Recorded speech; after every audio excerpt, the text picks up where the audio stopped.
Allora, siamo sempre con il presidente regionale di Consum Veneto, Cecchinato. Allora, bonus sociali per disagio economico.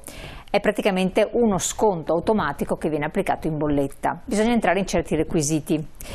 Allora, viene concesso per 12 mesi su una sola fornitura per ogni tipo di servizio, elettrico, gas e idrico, e le famiglie devono avere un reddito non superiore a 9.530 euro per le famiglie con massimo 3 figli a carico, questo è il requisito ISEE, o non superiore a 20.000 euro per quelli che hanno almeno 4 figli a carico. Questo in buona sostanza i requisiti. Attenzione, valutate la vostra situazione ISEE, però bisogna innanzitutto aver fatto una considerazione. E qui quali parametri ISEE servono? Perché ogni volta sono diversi, no? Sì, in sostanza in realtà basta semplicemente presentare la domanda dell'ISEE presso i CAF e in automatico i dati vengono trasferiti tramite l'INPS al fornitore dell'energia elettrica o del gas, che quindi applica direttamente in bolletta gli sconti. Quindi è abbastanza facile? Sì, è un sistema che è stato già da qualche tempo automatizzato, se vogliamo. Comunque rimane l'obbligo ogni anno di compilare la dichiarazione sostitutiva unica, la DSU, cioè l'ISEE sostanzialmente, per avere l'accesso al beneficio, perché deve essere comprovata che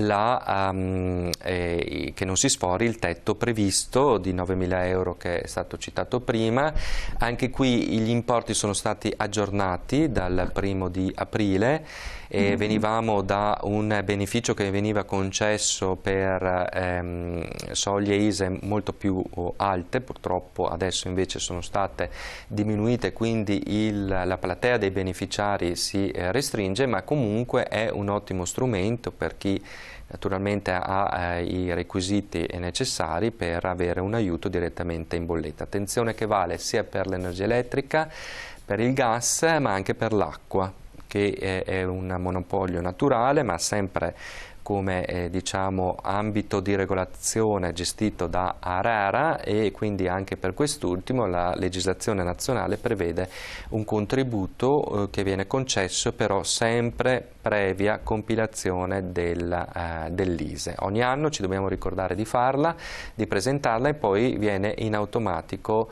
imputata nella bolletta da parte del fornitore. È un po' quello che succede, se vogliamo, con il canone RAI che noi paghiamo in bolletta, perché purtroppo la nostra bolletta è tante volte veicolo di prestazioni, di somme, di contributi che c'entrano poco con la fornitura, in questo caso dell'energia. Anche qui, se non facciamo la richiesta ogni anno di esenzione, cioè l'autocertificazione che non deteniamo apparecchi adatti o adattabili al ricevimento del segnale radio televisivo, ci troveremo in bolletta la quota del canone, che è di 90 euro, è stata abbassata, e quindi 9 euro per 10 mesi. E più o meno lo stesso sistema è anche quello del bonus. Dobbiamo ricordarci, questo però è un sistema che è stato molto semplificato. Prima era molto più farraginoso, lo è ancora per quanto riguarda i condomini, se abbiamo utenze collettive, perché lì bisogna fare un'attività burocratica più specifica, ma per il resto è abbastanza semplice. Diciamo un po' il messaggio, ma tanto anche se controllo le bollette, i gestori cambiano quando vogliono e io posso solo recedere, ma francamente mica posso stare addosso alle bollette e controllare ogni volta la singola riga. No, allora questo no, naturalmente, però una verifica periodica, questo sì, è da fare, anzi inviterei il consumatore a farla una volta all'anno, una volta ogni 6 mesi. Esiste il portale Offerte, che è un ottimo strumento, un comparatore pubblico che ci dà la possibilità di capire se sto pagando il giusto. Basta collegarsi a questo strumento messo a disposizione dall'autorità per capire se nel mio circondario ci sono dei fornitori che erogano il servizio di fornitura di energia elettrica e gas a delle condizioni migliorative. Attenzione però anche qui nella scelta del fornitore.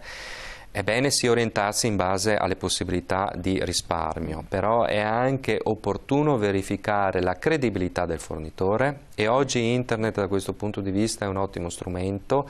Mettendo dei semplici stringhe di ricerca nei motori web posso capire se altri consumatori si sono trovati bene oppure male con quel fornitore. Capire poi se esiste un protocollo di conciliazione da parte di quel fornitore con le associazioni di consumatori, che ci dà la possibilità di risolvere eventuali criticità, perché un protocollo di conciliazione vuol dire che c'è un accordo tra il fornitore e noi che dà la possibilità di trovare una soluzione bonaria della controversia. E poi verificare che ci sia una presenza fisica, uno sportello, almeno nella provincia, da parte di quel fornitore, che se ho dei problemi almeno so dove rivolgermi. Assolutamente. Io chiedo alla regia se intanto possono anche mettere in onda il sito internet, che così voi vedrete anche nel dettaglio le cose che stiamo dicendo, si possono leggere tranquillamente nel sito internet. Un altro messaggio, Presidente: ringrazio le associazioni dei consumatori che ci aiutano e ci aprono gli occhi. Un consiglio alle associazioni: aprite uno sportello che controlli tutti i gestori e che verifichino le variazioni e informarli quando questo avviene. Ogni utente si dovrebbe registrare e ricevere via mail le comunicazioni sulla sua bolletta. Secondo me fanno bingo. Beh, un ottimo consiglio, ci riflettiamo sicuramente, perché questo vuol dire essere anche efficaci e specifici nel rispondere ad una richiesta in effetti molto sentita. Il tema dell'energia oggi è, direi, il 60% dell'ambito di intervento che noi in questo periodo storico stiamo svolgendo, ma non solo. Ma è sempre stato anche in passato, poi c'erano i fornitori telefonici, c'è stato di tutto e di più, per cui alla fin fine le forniture in genere sono state sempre attenzionate e problematiche, no? Direi che ci danno da lavorare parecchio, però insomma noi esistiamo anche per questo, è il nostro ruolo istituzionale, direi non solo per intervenire nel caso critico, che è giusto che venga affrontato, risolto, ma anche, come suggeriva il telespettatore, scriveva, anche come tutela anticipatoria, cioè di orientamento e informazione del consumatore per capire che scelte fare, monitorare il mercato e aiutare veramente i cittadini a risparmiare e anche ad avere delle forniture con un rapporto che sia più liscio, più scorrevole possibile.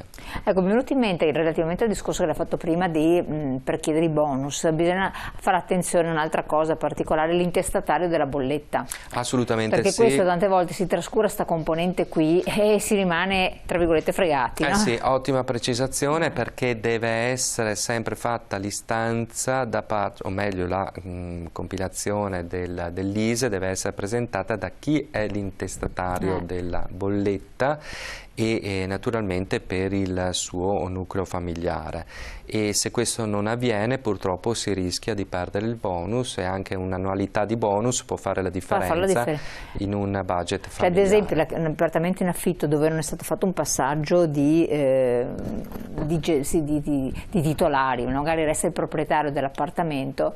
È un problema, questo è un problema, perché vuol dire che quella utenza è imputata al proprietario dell'appartamento ed è lui che dovrà eventualmente, ammesso che si possa, richiedere il bonus, e invece l'inquilino che magari ne ha necessità viene estromesso e non può fare nulla. Quindi anche su questo mi rendo conto che è un adempimento burocratico piuttosto come dire, pesante, però va svolto perché ci dà delle opportunità, a parte che ci dà anche la possibilità, come dire, di avere giustamente un'utenza intestata a sé medesimi se si utilizza l'energia elettrica, perché tante volte succede anche che l'inquilino subentrante mantiene l'intestazione dell'inquilino che è uscito e ci sono poi dei problemi di fatturazione fra i due, magari nel passaggio, e già più di una volta ci siamo stati interpellati per dirimere questo tipo di controversie. Quindi avere l'utenza intestata all'effettivo fruitore e utilizzatore della materia prima, perché occupa l'appartamento con un titolo, è fondamentale. E il nucleo familiare sono anche i conviventi? Nucleo familiare, sì, tutto quello che la legge sostanzialmente considera appunto nucleo familiare, dipende poi lì andare nel dettaglio per capire quali tipo di, normalmente sì comunque anche le persone, però naturalmente si deve trattare di una convivenza che risulta dallo stato di famiglia e quindi che abbia una sua certezza, una sua pubblicità e quindi sono necessarie delle azioni anche all'anagrafe che comunque conviene sempre verificare. Perché sono piccoli particolari, perché uno dà per scontato, poi si accorge che gli mancano dei pezzi presupposto che sono fondamentali e che ai noi dopo causano dei problemi. Allora, tornando alle varie questioni, prezzi, energia elettrica, prezzi in discesa, meno 19,8% nel secondo trimestre, ma ai noi invece ci risulta qualcosa di diverso. Chiedo sempre alla regia del sito, vediamolo perché c'è scritto tutto nel dettaglio, però lei ci aiuterà a far chiarezza. Certo. Allora, questa è la formazione e la conciliazione di cui parlava prima, prego. Sì, questo è il nostro sito e dal punto di vista appunto, delle bollette, della formazione del prezzo dobbiamo stare molto attenti, anche perché nonostante ci sia stata una diminuzione della materia prima, ricordiamolo per quanto riguarda il mercato tutelato, le altre voci di costo della bolletta, che sono gli oneri, che sono tasse, le accise e quant'altro, hanno fatto sostanzialmente, hanno assorbito, diciamo così, questo sconto che era stato cagionato dalla materia prima. Come vi dicevo prima, quello dell'energia è un settore molto normato, all'interno della quale ci sono parecchie componenti che vanno ad incidere sul prezzo. Noi siamo abituati a dire pago tanto poco l'energia elettrica, il gas, però dobbiamo sempre ricordarci che la materia prima incide per la metà sul costo totale della bolletta elettrica. Cioè incide poco o del tutto gas. Sommato. Pochissimo, infatti però si parla di liberalizzazione, ma è sempre una liberalizzazione a metà, perché la parte sulla quale il fornitore può incidere è solo la metà del costo della spesa totale. Chiaramente ci sono degli oneri che devono essere pagati perché distribuisce la materia prima. Noi parliamo di energia elettrica e gas, che sono naturalmente delle attività che devono essere prodotte e che devono essere poi dispacciate, e tutto questo ha un costo e naturalmente deve essere pagato. Però in bolletta dobbiamo ricordarci che la quota energia è solo la metà del costo totale. Quando ci dicono i fornitori commerciali che abbiamo diritto ad uno sconto del 10% o che paghiamo troppo e quant'altro, o che la loro offerta è un'offerta interessante, dobbiamo sempre ricordarci